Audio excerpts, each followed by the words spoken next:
সবাইকে স্বাগতম।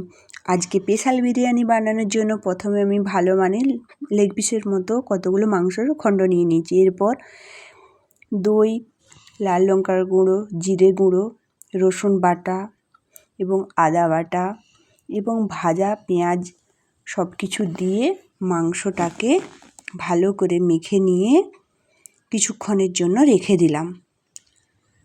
এতে আপনারা চাইলেও ফুড কালার মাখিয়ে সুন্দর করে ভেজে নিতে পারেন।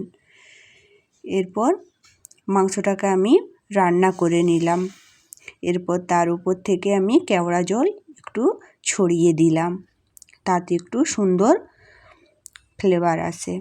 দেখুন কত সুন্দর মাংসটা নরম আর তুলতুলে হয়েছে। এরপর এদিকে আমি ভাত রেডি করে দিলাম ফুটন্ত জলের মধ্যে চাল দিয়ে।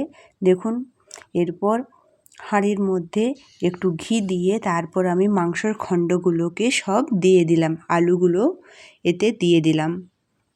এরপর আমি সেদ্ধ করে রাখা ভাত দিয়ে দিলাম। এরপর ঘি ওপর থেকে একটু ঘি ছড়িয়ে দিলাম। এরপর কেওড়া জল, গোলাপ জল এবং বিরিয়ানি মশলাটা একটু দিয়ে দিলাম। এরপর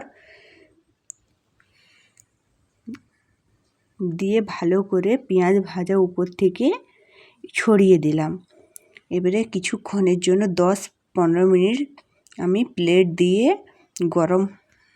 গরম করতে দিয়ে দিলাম। 10-15 মিনিট বাদে এরপর আরেকটু পরিমাণ ঘি দিয়ে দিলাম।